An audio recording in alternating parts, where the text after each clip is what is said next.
నమస్తే, welcome to Leo news. Jaganmohan Reddy గారు అధికారంలో ఉన్నప్పుడు అన్ని తానే వ్యవహరించిన సజ్జల రామకృష్ణారెడ్డి గారి పేరు లిక్కర్ స్కామ్ లో ఎందుకు వినపడట్లేదు అని చెప్పి చాలా మందిలో ఒక డౌట్ ఉండేది. సో ఇప్పుడు ఆ డౌట్ అయితే క్లియర్ అయింది. ఈ లిక్కర్ స్కామ్ లో సజ్జల రామకృష్ణారెడ్డి గారి పేరు కూడా వినిపిస్తోంది.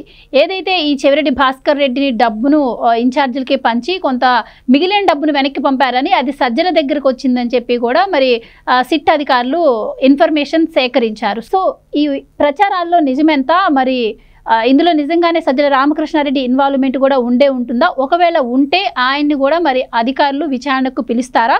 ఆ తర్వాత పరిణామాలు ఏ విధంగా మారబోతున్నాయి తెలుసుకుందాం. మనతో ఉన్నారు సీనియర్ పొలిటికల్ అనలిస్ట్ అడిస్మల్లి శ్రీనివాస్ గారు. నమస్కారం సార్. నమస్కారం అండి. సార్, ఇప్పటి వరకు మనం అనుకున్నాం సజ్జల రామకృష్ణారెడ్డే కదా జగన్ తర్వాత అంతా చూసుకున్నది, సో అసలు ఆయనకి సంబంధం లేకుండా ఉంటుందా అని చెప్పి ప్రజల్లో ఒక చిన్న డౌట్ ఉండేది. సో అది క్లియర్ అయింది. ఇప్పుడు ఆయన పేరు కూడా దీంట్లో వినిపిస్తోంది. ఏదో నియోజకవర్గాల్లో డబ్బు పంచక మిగిలిన డబ్బు ఈయన దగ్గరికి వచ్చింది అంటున్నారు.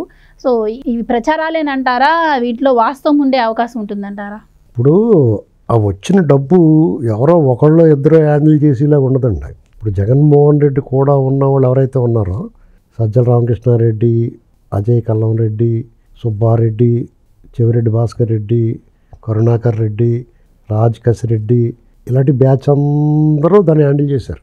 ఒక్కొక్కరికి ఒక్కొక్క బాధ్యత అప్పచ్చు. తక్కువ అమౌంట్, హై వాల్యూమ్ కదా, పైగా అదంతా క్యాష్. అంటే మీకు అది అన్ని 2000 నోట్లు లేవు, అన్ని 500 నోట్లు ఉండవు.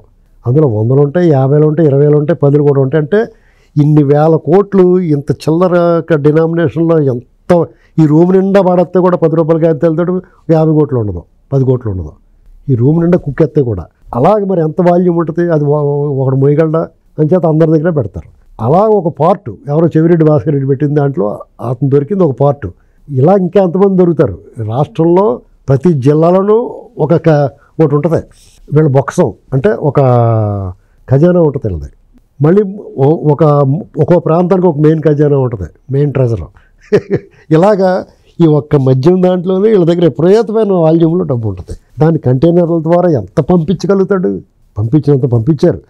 ఇంకా ఇక్కడ ఉంది, దీన్ని డిస్ట్రిబ్యూట్ చేశారు ఎలక్షన్కి. రేపు రాబోయే ఎలక్షన్ కూడా వాడాలి. ప్రతిదానికి ఇప్పుడు రప్పాలు చేయడానికి ఇప్పుడు ఏదైనా కార్యక్రమం చేస్తాడు, అందరికీ మరి డబ్బులు కట్టి ఎక్కడి నుంచి వస్తాయి? వాళ్ళందరూ ఆరిపోయారు, ఎవడో రూపాయి పెట్టరు. ఇప్పుడు ఈయనే తీసి పెట్టాలి. ఇప్పుడు ఇది వరకంటే మళ్ళీ అధికారంలోకి వస్తాడు కాబట్టి అంతకుముందు పాదయాత్ర అప్పుడు అది డబ్బులు ఖర్చు పెట్టేవారు అందరూ. జగన్ అధికారంలోకి వచ్చే అవకాశం ఉందని ఖర్చు పెట్టేవారు. ఇప్పుడు అందరికీ అర్థమైపోయింది ఇటు రావడం బాబు మళ్ళీ నన్ను.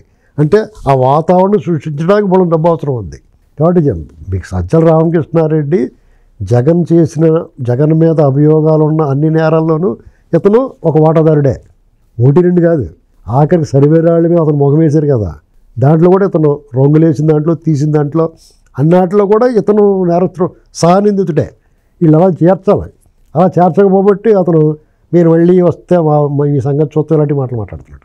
ఎందుకంటే జగన్ గ్యాంగ్లో అతను ఎక్కువ మందిని చేర్చుకోడు. ఒక 20 మంది ఉంటారు అంతే.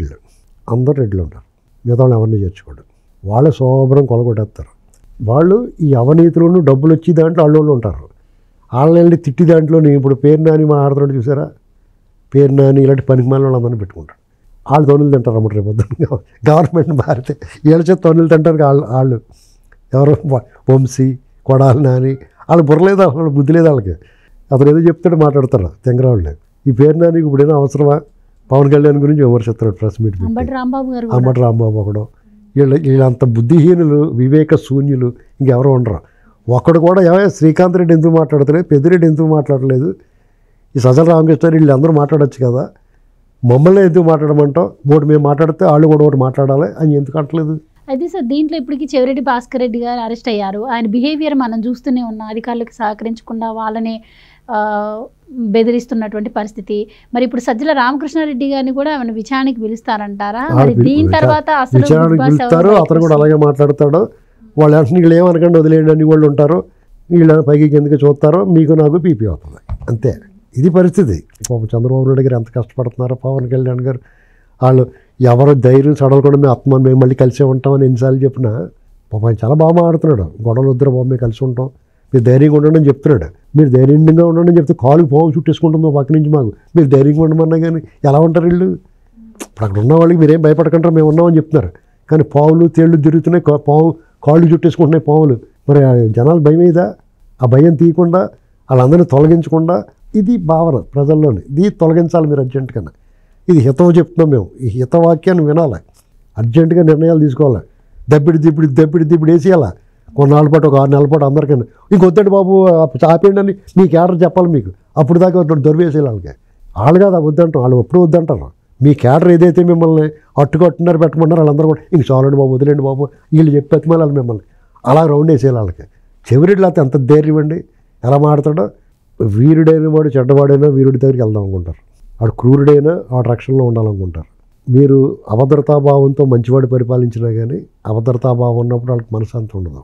రాజుకు ఉండాల్సిన లక్షణాలు వీరత్వము, శౌర్యము, ప్రతాపము, ప్రజలను కాపాడే తత్వము ఉండాలి. ప్రజలు కాపాడే తత్వం ఒకటే ఉంటే సరిపోదు, మిగతాయి కూడా ఉండకపోతే మీరు శత్రువుని ఎలాగ ఎదుర్కొంటారు?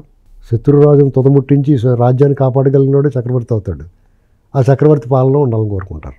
Thank you so much.